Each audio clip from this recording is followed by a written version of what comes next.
Prior to commercial sales of musical recordings, the way a lot of music tracks made its way into households was by sheet music. There were a number of classical pieces that sold quite well, but most popular music was folk songs and hymnals.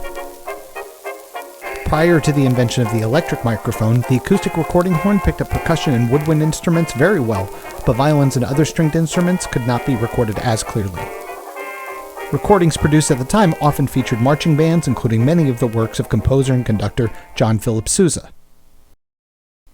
Other recordings might feature smaller orchestral arrangements or vocal groups with limited instrumentation. He stands upon point duty, his laugh floats all the breeze, he's looking through a window. While the phonograph and graphophone were primarily marketed towards business professionals who would want a machine for taking dictation, there was more interest in money and entertainment. By the early 1890s, musical recordings were being produced on a regular basis, many of them being recorded by the New York Phonograph Company, which is considered to be the first dedicated recording studio in the world. Prior to 1902, cylinders were not able to be mass-produced. That meant that each musical recording was unique, so if an artist wanted to sell a bunch of copies of a song on a cylinder, that artist would have to play the same song over and over again. Get them to play it again. They won't play it again, Mr. Gordon. They've done it 4 times already. At least one outlet reported that America's first black recording artist, George W. Johnson, recorded the Laughing Song 56 times in one day.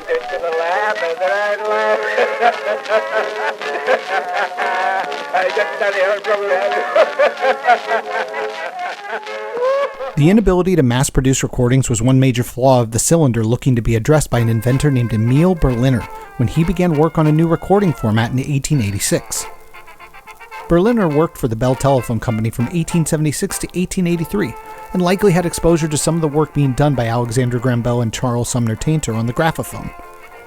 Relatively little documentation has survived from Berliner's creation of what would come to be called the gramophone, but we do know that he decided on a flat disc shape early on in the development and that he wanted to use a new type of material than what had been used for the phonograph and the graphophone. Berliner would experiment with different materials for the disc, including glass, zinc, copper, and celluloid, before deciding to use a hard rubber material.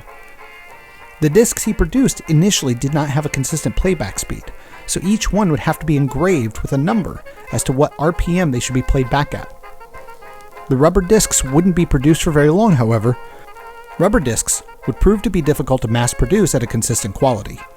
One manufacturer of the discs sent a copy of a record to Berliner made out of shellac, which turned out to be a vastly superior material. Berliner's disc format turned out to be an improvement to cylinders in nearly every way. They sounded better, they played more times, they had more space for longer recordings, a wider space for labeling the artist and song name, they were easier to store, and they were able to be mass-produced. There's no doubt that my formula will get the results. Hard, permanent records that can be produced in quantities from presses will certainly give us sales results.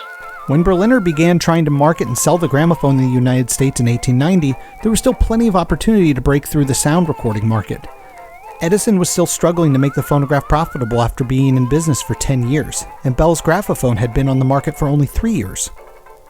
Making the gramophone players, however, turned out to be exceedingly difficult, so Berliner worked with a machinist by the name of Eldridge R. Johnson to manufacture the gramophone players.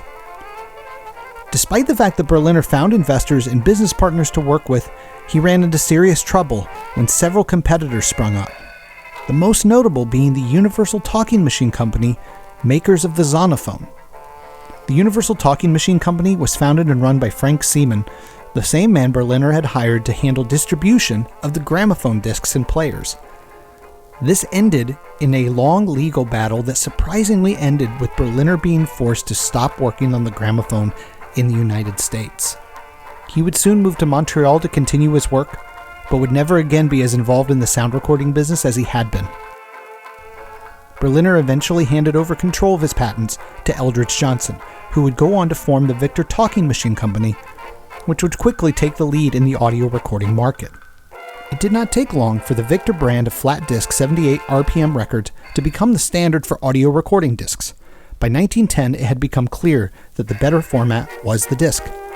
While discs did not have the ability for someone to record short messages or music on their own, there just wasn't yet a large-scale demand for personal recording technology. With audio recordings focusing more on entertainment and consumption, a format that could hold more than twice as much content and was cheaper to manufacture, it was a foregone conclusion that the disc would become the preferred format. Despite numerous attempts to improve upon the cylinder, its demise was all but guaranteed once Thomas Edison began producing his own discs in 1913. There would be a gradual decline in manufacturing of the cylinder phonographs until operations fully ceased in November 1929. With the disc now in mass production, the stage was set for the next big evolution in recording.